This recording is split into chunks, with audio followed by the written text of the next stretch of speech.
पलक नहीं आवड़ी सावरा तुम दर्शने बिनो तुम दर्शने बिनो।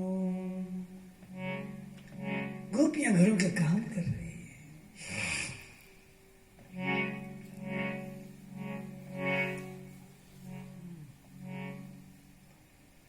और बिलखती हुई रुदन करती हुई नेत्रों से प्रेम और विरह के आंसू झरते रहते हैं। सांवरा सांवरा नंदलाल गोविंद प्रियतम। प्रभु के नामों को, गोविंद के नामों को प्रेम से गाती हुई, बेवल होती हुई अपने काम करती है।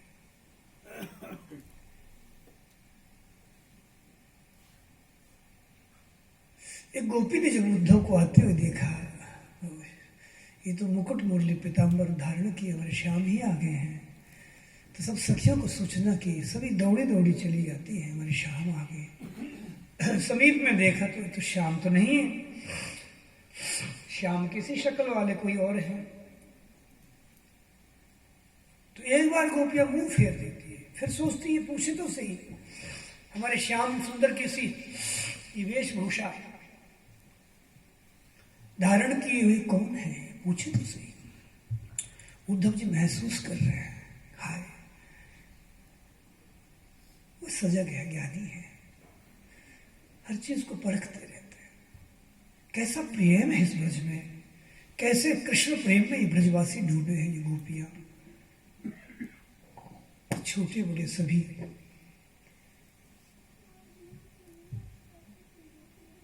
कि यहाँ मेरे जैसे ज्ञानी को मिलने की, देखने की भी इनके पास फुर्सत नहीं है।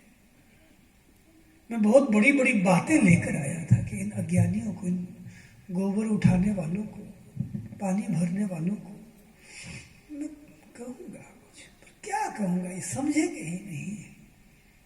ठीक है, कृष्ण की बात है, थोड़ी सी वो कह करके और 10-20 मिनट, घड़ी 2 घड़ी रह करके चला होगा, चला। क्या जानेंगे, अरे बावड़े भोले भाले,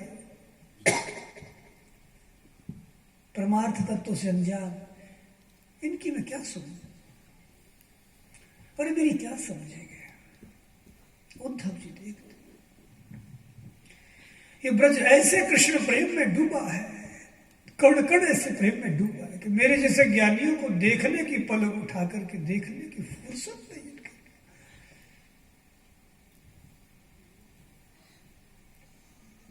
और शायद उद्धव समझ रहे हैं कि इसीलिए श्याम सुंदर ने अपना मुकुट, मुरली और पीताम्बर धारण कराकर मुझे भेजा है। इसी बहाने कोई ब्रजवासी उद्धव से मिलेगा तो सही, नहीं तो कोई इस ज्ञानी को वहां पूछेगा ही नहीं। और कोई मिलेगा, उनके हृदय के प्रेम की झलक कोई जब उद्धव देखेंगे, उद्धव बड़े सजग हैं, तो कुछ पाएंगे उद्धव भी वहां। गोपी ने पूछा, हमारे प्रियतम श्याम सुंदर किसी वेशभूषा लेकर के तुम कौन आए हो, क्यों धारण किए? मैं उद्धव हूं, तुम्हारे प्रियतम श्याम का सखा हूं, और उन्होंने ये वेशभूषा ली है। और अब मैं समझ भी रहा हूं कि क्या वजह थी जो अपना स्वरूप उन्होंने मुझे दिया। गोपी आनंदित हुई, वो तो नहीं आए, चलो उनका कोई सखा ही आया है, कोई दूत ही आया है। लजीली चितवन से, मधुर पवित्र मुस्कान से अतिथि भगवान का स्वागत किया। कहो उद्धव, तुम कैसे पधारे हैं? मैं तुम्हारे प्रियतम का संदेश लेकर आया। गोपियों को बड़ी चोट सी लगी, कहाँ तो खुश होता है कोई भी प्रियतम का कोई मैसेज आया, इनको बड़ी चोट पड़ी, बड़ी व्यथा हुई, विकल हुई। उद्धव, इससे अच्छा तो तुम ना आते तो ठीक रहता। हे उद्धव, इस संदेश को सुनकर के हमारा क्या गुजारा होगा? ये तो हमारे ढके हुए घावों को और ताजा ही नहीं करेगा, बल्कि उस पर नमक छिड़कने जैसे पीड़ा और देगा। तुम ना आते तो अच्छा था, हम जैसे जैसे भूली भटकी थी हे उद्धव, वो कह गए थे जब गए थे, बड़ी जिद करके चले गए, हमारे रोकते न रोके, कह गए थे शाम तक तो आ ही जाओ, परसों तक तो मैं आ ही जाऊं। और हम भोले भाले ब्रजवासी इसीलिए धैर्य धारण कर लिया। और अब देखो 2 वर्षों बीतने को आए और वो फिर भी नहीं आ रहे। उनका दूत आया है, कोई संदेश लेकर आया है। उद्धव, उन्होंने तो ऐसे किया जैसे कोई भंवरा फूल का रस लेकर के चला जाता है, पंछी वृक्ष का फल खाकर उसको छोड़कर चला जाता है, कोई भिक्षुक गृहस्थ से भिक्षा लेकर उसे छोड़कर चला जाता है। वो तो ऐसे निकले। नहीं सखी, एक और दूसरी सखी अपने एक अलग ही जुनून में कहती, नहीं सखी, कोई शिकारी जैसे मधुर मधुर मीठी मीठी संगीतमय बीना बजा लेता है, कोई हिरणी सोचती बड़ा प्रेम वहां पर बह रहा है, बड़ा प्रेम उमड़ रहा है, प्रेम बरस रहा है। वो प्रेम बावरी हिरणी निकल कर झाड़ियों से भोली भाली उछलती हुई उस संगीत सभा में आ जाती है और चुपके से शिकारी उस मग्न हुई हिरणी को बाण चला देता है। हे उद्धव, उन्होंने भी कुछ ऐसा ही किया। अपनी लटकीली चाल, मीठी मीठी बातें, रंगीली रंगीली अदा, मधुर प्रेम भरी बांसुरी, मधुर मुस्कान, उनके चितवन, उनका प्रेम भरा बर्ताव, ऐसा संगीत उन्होंने छेड़ा प्रेम का इस ब्रज में। हम तो सर्वस्व छोड़ छाड़, न भूत न भविष्य न वर्तमान, सबकी परवाह छोड़कर उनके समीप दौड़ी दौड़ी चली आई, सब कुछ त्याग दिया। और वे ऐसे निकले कि विरह का बाण चला दिया। और इस विरह के बाण को तो चलाया, परंतु वो शिकारी कम से कम उस शिकार की सुर तो लेता है। इन्होंने तो विरह का बाण चलाकर आज तक भी हमारी सुन नहीं ली। उद्धव, गोपियां कैसी हैं, जी रही है, मर चुकी है। एक सखी ने कहा, अरे अब ये सुन लेने की तो बात बहुत पीछे रह गई है, अब तो वहां मथुरा में कुब्जा के दिन है। सच्ची है सखी, जो जैसा होता है उसी से उसका प्रेम होता है। हम तो गांव की भोली भाली सीधी सादी थी, और वो टेढ़े, और उन टेढ़े को तो वो टेढ़ी कुब्जा ही अच्छी लगी, उसी से जोड़ी बना ली। उद्धव, बताओ अब हम गांव की भोली भाली सीधी सादी गोपियों को उसे क्यों याद आएगी। एक सखी ने कहा, उद्धव, मथुरा पढ़े लिखों की नगरी है, नागर और नागरियां खूब पढ़े लिखे हैं और उन्हें बातें बहुत अच्छी अच्छी बनानी आती है। वैसी अवस्था में जब बातों का रस चलता होगा, हम गांव की गंवारी, गोबर उठाने वाली भोली भाली बेपड़ी गोपियों को कौन याद करता हो, अब उनके कौन सा काम अटकता है। उद्धव, ब्रजबालाएं भी अपनी व्यथा कहती है, उद्धव अब तो कंस को मारकर वो युवराज हो गए, रवि कुमारे ही हैं, और ऐसी अवस्था में बड़े बड़े राजघरानों के रिश्ते उनको आते होंगे, फिर भी वो मुंह बिचकाते हैं। उन्हें क्या आवश्यकता है कि हम गांव की गंवार, हम ब्रजबालाओं को कोई याद करेगा। सच बताओ, नारी का स्वभाव है बहुत सहनशील होती है, पर जब सहनशीलता का घड़ा भर जाता है, उद्धव जैसे ज्ञानी के सामने, पुरुष के सामने हमें अपनी अंतरंग प्रेम की बातें कहनी चाहिए कि नहीं कहनी चाहिए, कौन सामने सुनने वाला है, क्या सोचता होगा, क्या धारणा हमारे विषय में बनती होगी उसकी, सब भूल जाती है। प्रवाह चल पड़ता है गोपियों का। सच बताओ उद्धव, हमें याद करते हैं। उद्धव ने कहा, मैंने देखा, मैंने सुना है, उद्धव मोह ब्रज बिसरत भाई, उनकी कमल सी आंखें तुम्हारे प्रेम में झलकती हुई कहते हुए सुना है। मुझे ब्रज बहुत याद आता है। सुनते ही गोपियां कहने लगती है, उद्धव तुम कहते हो कि उन्हें हमारी याद आती है। तुम कहते हो उद्धव, उन्हें हमारी याद आती है, हमारी याद में उनकी आंखें झरती है और हम मान लें। किस आधार पर माने उद्धव? जिद करके हट करके यहां से चले गए, हमारे रोकते भी न रुके। शाम की आने की, परसों की आने की कह गए, और बरसों बीत गए। अब तो कंस का वध भी कर दिया उद्धव, उसका 12वां भी कर दिया, उसकी वार्षिक भी होने को आ रही है। कौन सी औपचारिकता उस मथुरा में बाकी बची है जिसके लिए वो यहां बैठे हुए हैं? यदि इतनी ही ब्रजवासियों की याद आती है, और कितनी एक दूर मथुरा है, हाय हम उनसे दूर जाती तो हम उनके सभी पाते। वो हमसे दूर गए, और ये कहकर के गए मैं आऊंगा। अब किस कार्य की सिद्धि के लिए वो बैठे, क्यों नहीं आ जाते? कोई दीवार लग गई है ब्रज और मथुरा के बीच में, जिसको लागना कठिन हो रहा है शाम को। वो सब समझती, सब जानती। उनको हमारी बहुत याद आती है, वो बहुत रोते हैं। ये सब बातें कहने और सुनने तक सीमित रहेगी, हमें विश्वास नहीं। ये कसमें, वादे, प्यार, वफा, सब बातें बातें हैं। सब बातें तो होती रहती। हमें तो यही लगता है कि बड़ा धोखा हुआ इस प्यार में, इसलिए अब हम दूध की जली है, छाछ भी पीने वाले नहीं हो। तो हम तुम्हारी बात कैसे मान लें?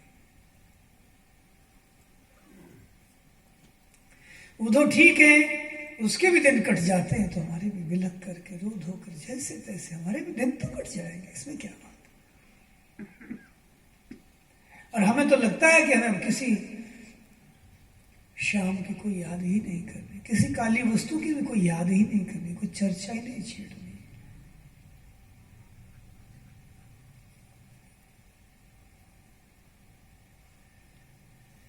एक काला सा भंवरा वहां मंडराता हुआ, उड़ता हुआ चला कर किशोरी जी के अंग प्रत्यंग की ऐसी दिव्य गंध को देखकर आकर्षित हुआ और उनके मुख कमल पर मंडराने लगता है।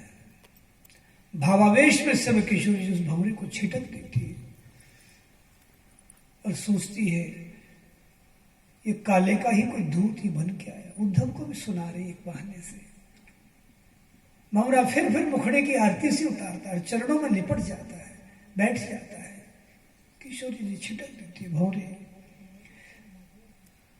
तू काला है, तेरा स्वामी भी मथुरा में काला है और उसी का तो दूत है। और उसको पता है कि हम रूठी हुई है, हम व्यथित है, और उनका स्वभाव हमने देखा है, वो मनाया करते थे। और जैसे तू इस समय मना रहा है, वही कला से मनाया करते थे। लगता है तो उन्हीं से ये सब सीख के आया है। ऐसे ही आरतियां उतारते बलैया लेते, चरणों में गिरते थे। और भंवरे तू और तेरा स्वामी क्या जानते हैं, क्या समझते हैं कि हम अब मान जाएंगे? वो सोचता है हम मथुरा में खूब मौज से रहेंगे, और गोपियों को मनाने के लिए ये युक्ति बता दी, और भंवरा तो हमें मनाए और हम राजी हो जाएंगे। अरे अब तो हे भंवरा, तू और तेरा स्वामी मथुरा की नारियों को मनाया करो, जाओ उनकी आरती उतारा करो, उनकी बलैया लिया करो, उन्हीं के चरणों में गिरा करो, उन्हीं के केशों में गजरे गूंथ गूंथ करके बांधा करो। जाओ जाओ भंवर, जाओ। अब हम तुम्हारी चालों में, तुम्हारी बातों में नहीं आने वाले, जाओ।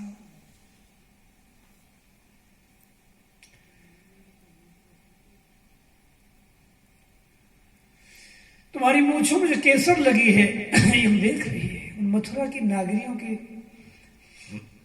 जो केशों में गजरे हैं, उन पुष्पों से ही तो ये केसर उठा के लाया है। अरे केसर में दिखा दिखा कर क्यों हमारे हृदय को और व्यथित करता है? जाओ तुम उन नागरियों को मनाया करो, हमें अब सब भूल जाना है, अब सब कुछ भूल जाना है, किसी श्याम को हमें याद नहीं करना है। उद्धव सुन रहे हैं और कहा, मैं यही कहने के लिए आया हूं गोपियों, अगर तुम श्याम को भूल जाओ तो सच में जो सर्वत्र है, सर्वदा है, परिपूर्ण है, सभी में विराजमान है, बस केवल तुम अप्रयत्न हो जाओ, अचाह हो जाओ, अकिंचन हो जाओ, अचाह हो जाओ, कृष्ण लालसा को छोड़ दो, कृष्ण दर्शन की लालसा छोड़ दो, कृष्ण मिलन की लालसा छोड़ दो, कृष्ण को तुम भूल जाओ, निष्काम हो जाओ। अरे तुमने देख ही लिया, ये जो मिलता है वो बिछुड़ता है, जो मिलता है वो बिछुड़ता है। कृष्ण था एक अतीत की वस्तु थी, अब तुम व्यथित हो रही हो, तुम दुखी हो रही हो, उसको भूल जाओ और है जो आनंदमय है उसमें स्थित हो जाओ, वो स्वतः है उसमें स्थित हो जाओ, कृष्ण को भूल जाओ। ये बात जब उद्धव ने कही, गोपियां चौंक पड़ी, हाय, कृष्ण को भूलने की बात भी हम सुन कैसे पाते हैं? ये कैसे कह गया? शायद हमने इसे कहा कि हम कृष्ण को भूल जाएंगे, ये हमारी भाषा ही दोहरा रहा है, हमारी बात का समर्थन। हे उद्धव, तुम भी हमारी भाषा कहने लगे। अरे उद्धव, हमारी तो व्यथा थी इसलिए कह के, और तुम सच में कह रहे हो कि हम भूल जाएंगे? उद्धव तो सुनो,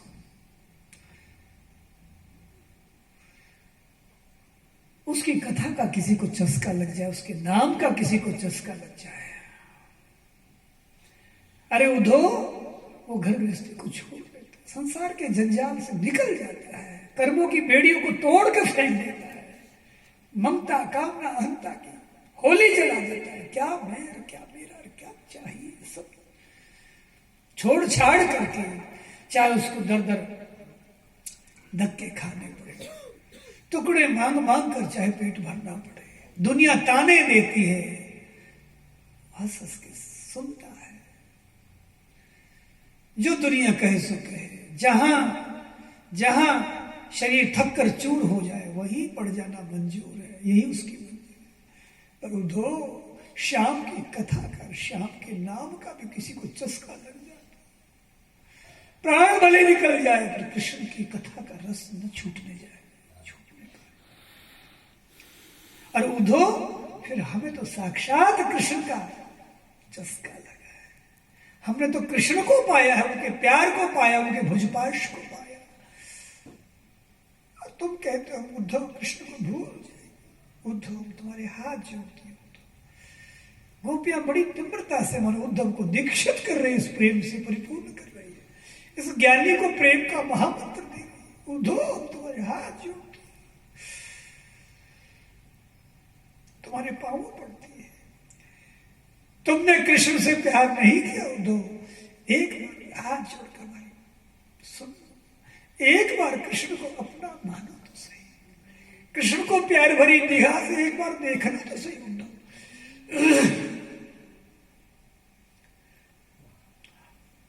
और तब तुम यदि कह दो कि हाँ अब मैं कृष्ण को भुला सकता हूं, वो तो तुम ज्ञानी हो, तुम है की बात करते हो, सच्चिदानंद की बात करते हो, तुम अधिकारी हो।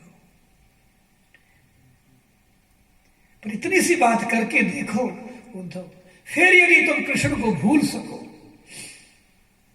तो हम तुम्हें गुरु बना देंगे, तुम्हारे शिष्य आ जाएंगे। सच बात तो ये उद्धव, उसको कोई भोलेपन में ये कह भी देता है, गोविंद मैं तेरा हूं, मैं तेरा। उसकी माया बड़ी प्रबल है, माया में कहीं भूल भी जाता है, उलझ जाता है, और जो वो भूलने लगता है अनायास उसके सामने उसी मोड़ पर फिर से सामने वो तिरछी चितवन से त्रिभंग ललित मुद्रा में फिर ठाड़ा हो जाता है, फिर खड़ा हो जाता है, उसको निहारता है और कहता है, क्यों भाई यार, तू भूल गया ना मुझे? अरे यार, तू मुझे भूल सकता है, तू भूल सकता है मुझे, पर मैं क्या कहूं, अब मैं तुझे नहीं भुला सकता, मैं तुझे नहीं भुला सकता। और फिर अपनी मोहनी अदा का ऐसा आकर्षण डालेगा कि तुम फिर सर्वस्व छोड़ छाड़ कर, फिर छोड़ छाड़ कर जहां का था सब कुछ भुला कर बिखेर कर दौड़ पड़ते हो, उसके चरणों से, उसके हृदय से लिपट पड़ते हो। श्याम श्याम, कहाँ भूल गया था, कहाँ खो गया था, कहाँ भटक गया था। तेरी जय हो मेरे श्याम, तेरी जय हो। तेरे जैसा तू ही है, तेरे जैसा कोई नहीं है, तू मेरा है, तू मेरा है। उद्धव, प्रेम करना, तो प्रेम कर, श्याम से प्रेम कर। हम सच कहते हो तो श्याम प्रेम करने जैसा है। एक जन्म तो क्या, अनंत जन्मों जन्मों तक भी कभी हम भुला नहीं सकेंगे। तो अब तुम कहते भुला दो, ये बात तो उपहास की है, अब उन्हें भुला नहीं सकेंगे। उद्धव जी की समझ बिखरती जा रही है। उद्धव जी का जो ज्ञान था उसकी लीरें निकल गई महाराज, लीरें निकल गई।